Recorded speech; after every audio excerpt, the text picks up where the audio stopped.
Hello, and welcome back. It is Wednesday. It's a powerful Wednesday. It's Action Wednesday, Joe, and it is another episode of Electripreneur Secrets, the Electricians podcast, where a couple of no-name dudes, one from north of the border, one from south, try to help you master sales, simplify pricing, and deliver premium level electrical service. I said no names as a bit of a joke, but really I'm the pleasant peasant, and you, sir, are the sales bot, also known as Gratitude, Mr. Joseph Lucani. How are you doing today, brother? Man, it's been a great day. It really has been. It's one of those things where, like, you ever started a day where you wake up and you have two directions? It's either I can go back to bed or I could just get up and get it. I chose the latter, and it has just been great. Damn It has been great. I ended up hitting the 75E challenge. I did legs today, so my legs are like trembling throughout the majority of the day. Had my moments of prayer. I had all this good stuff in the right direction. And I feel like I was set to take on the day before 7 a.m. I chose the former. I was mad even when you said that. Why? Because I'm on the negative side. I'm trying to drag you down with me, homie. I'm just kidding. I'm not going to do that to you. But I did wake up sort of on the wrong side of the bed. Here's what happened. I forgot I booked a meeting early for our team this morning. And then I stayed in bed a little bit longer, two dogs cuddling me, right? And I'm like, I could chill for another 10 or 15 and just do my grace a little bit longer. And next thing you know, it's like, okay, it's 6:30. I'm going to go to the gym. And I'm like, shit, I got a meeting at 7. Damn it. So totally gapped out. I got to tell you something about this little chat, though. Sure, go for it.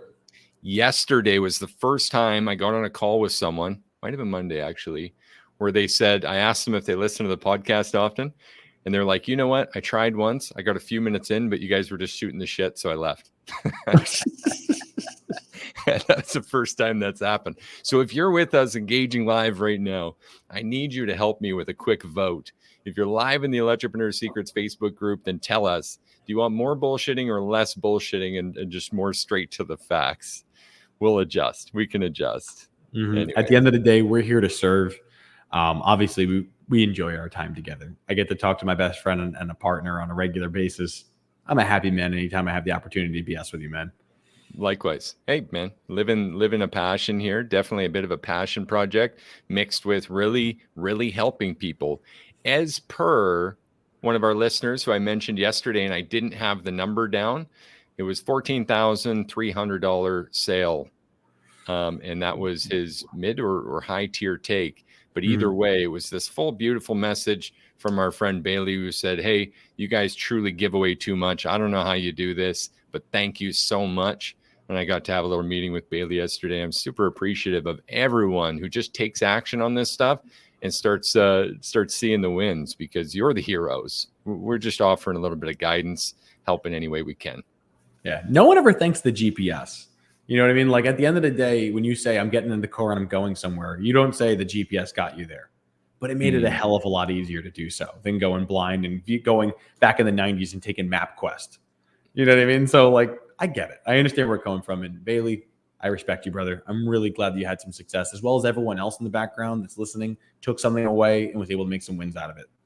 Yeah, man. Totally. All right, so throw up a comment. Do you want us to bullshit more or less about our personal things? We try to have a little bit of a laugh and a smile or two before we get going. Joe, today I named the episode, and I called it Fail Safe Electrical Biz. Do you know why? Well, I'm open to learning about it, but I do believe that what we do and what we teach creates a fail-safe business when properly implemented.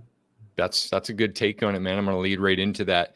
From the project, from the industrial background, and in a lot of industrial facilities, you have what we call an ESD loop, a fail-safe emergency shutdown loop, so that, hey, in the case of an emergency, we hit a button that's going to break contact in that loop and ultimately shut down every process to make this place immediately safe.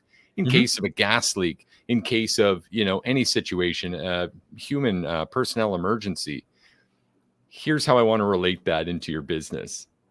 Shouldn't we have that in your business? Shouldn't we know that we've got a string that serves us in making sure that this is a fail-safe operation? And if we're speaking specifically to a residential service company, then I believe this ties in perfectly with the quote anxiety, with answering to value price objections, with knowing how to answer your phone and create that before value so that you know for sure you can get to at least, the 80, 90% of the doors that call you, and be able to finish up and present your value and be able to have that reasonable, even a 70 to 80% conversion. So long as you can keep calls coming in, make sure you can get to the door, make sure that you can present as that service provider they want to hire, make sure that you can present options that would actually serve the client, and then make sure that you know how to do the exchange and take care of the fulfillment.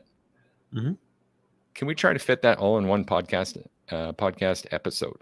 It'd be tight, but I'm willing to take a crack at it. Okay. Here's what inspired me.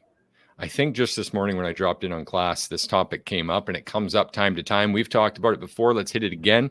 Mm-hmm. If someone's phoning my electrical business service call, but they're tire kicking on the phone. You mentioned a really important story that I liked this morning about a time where you were tire kicking on the phone trying to investigate the competition. Would you please share that to start us off? Yes, I would love to. So when we were first starting my business, I was 22 years old. I knew electric, but I didn't know anything really about running a business. So like you always say with the race to the bottom, I'm just going to try and do it a little bit cheaper than someone else.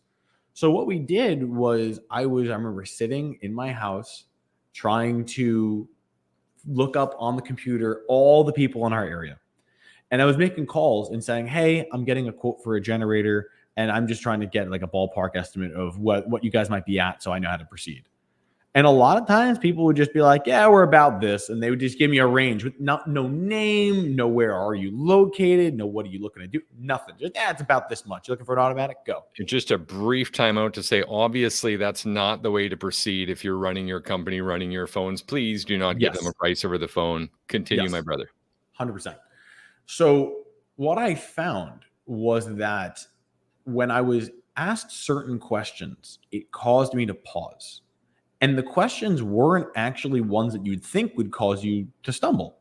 And what it was, what's your name? What's your number? Where are you located? And I remember if I gave more than one bit of information, I felt like I was really under the microscope and that someone would actually continue to call me or knock on my door. And I didn't want to do that because I had my service van in the driveway. And I didn't want that. I didn't want it. I could see that. Just trying to investigate price here. Leave me alone. I don't want to tell you my stuff.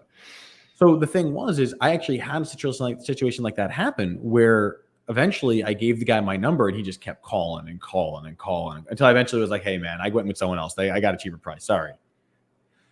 The thing that really threw me though was that when you actually do the research into why, it's that when you give your name, your number, and your address, you are putting your hand up saying, I'm a real person. This is the I'm not a robot button. I'm actually trying to get information. And once you give it, the momentum starts to swing to, well, I've already given you all my information. Yeah, you want to come out? Fine, just come out. Compared to, I haven't given you the information. I want a ballpark. If you don't give it to me, I've got the control. I can hang up the phone right now. So such a slight tweak not only helps you do better service, but actually starts qualifying your content or qualifying your customer before they even realize it. A tire kicker will not give you this information, or if nothing else, even an autistic individual who doesn't pick up on social cues will realize that people are starting to judge you or ask and be like, something's not smelling right in this call. All right. Awesome, man. Huge value right there. So already in this single podcast, we've been able to answer to the first potential stumbling block in your service electrical biz where people call and they're tire kicking and want a price over the phone. What's going to happen next? There's no price low enough that you could say, oh boy, where they would actually say to you, oh boy, you better get over here now and do this. I got to catch this price. That will never happen. You know it. I know it. Joe knows it. Mm-hmm. So we got to overcome that. And those simple questions that are in your CRM anyways, if you'll just get back to the script, if you'll just get back to what information do I need to collect from this person, you'll begin to weed out those tire kickers already. Mm-hmm. Everyone on board here? Aye. Okay. So the next challenge is honestly, let's go through the process just at a high level and find that challenge. Are we going to have trouble getting to the door? Well, probably not. They're expecting us now, right? Yeah. Are we going to have trouble getting an invite into the house? Well, Shouldn't, probably no. not. They're expecting us to come in and look now, Mhm. right? And let's avoid even talking about going to the panel first. Let's just focus on the real stumbling blocks here that could absolutely destroy your conversions and or ability to have a fail-safe electrical biz. Okay, I'm all If ears. calls can come in and I can get into the house, then I'm up. Process one, check. Mhm. Developing options. And what we're answering to here really is, can I create a situation where this client chooses me 80% of the time, assuming I've qualified them? Mhm. Do you see it that way? This is almost like bumpers. We've described it like that before. It's like Yeah. bowling with bumpers up. We Yep. know what we're trying to do. We know what we're trying to accomplish. I don't know how many pins I'm going to knock down, but with the bumpers up, I'm not we're going to just go to going to ball. get through there and knock some down. Go ahead, brother. Yeah. No, I actually love that example. And I think what we're doing is pretty much reverse engineering it at this point. Yeah. Because we've realized, and granted, when you said, like, let's even forget about going to the panel at the front door, that like caused a cringe moment, because I feel like that's a huge value add right there. Yeah. But for the sake of the exercise, I understand where you're coming from. Now, when it comes to the option design, I feel like that's adding such a level of value and distinction, because the average contractor doesn't even present in person. Then, in addition to that, they usually only offer one bottom option. Maybe the best of them are offering good, better, best, but they're presenting it from the bottom up.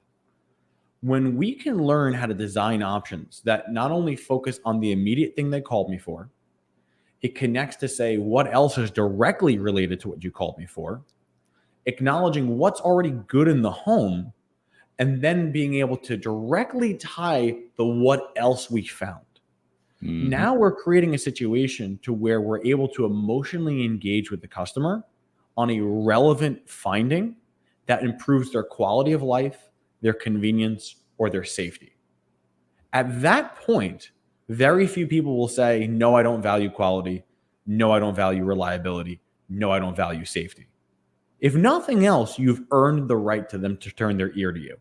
And if you have someone willing to listen, and you've already been someone they like, trust, and respect, this is your job to lose at this point, isn't it? 100%. 100%.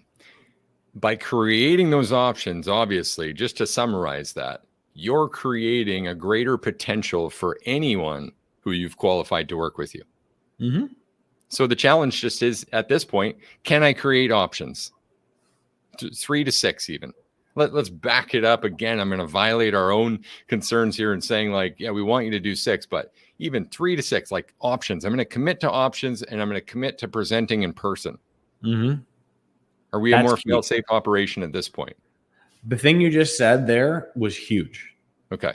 Guys, I'm going to put up, like, if there was a way I can hold up a neon sign and I'm flashing like I'm like the wacky waving arms guy, like, picture me like this right now. Present in person. Okay. It has to be that way. And if I could just touch on the why, if that's okay. Please jump in, man. So anytime you guys send an emailed quote over, what you're saying to the customer subconsciously is either A, this conversation isn't worth my time. You either take it or you don't. B, it assumes that the customer has just as much knowledge electrically as you do, and that they should know everything that's in this breakdown you just sent them over.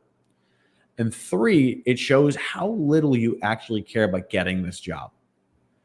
An expression that came to my attention when I was learning this was, if I'm not even willing to show up to get the money, would I be willing to show up when it's a warranty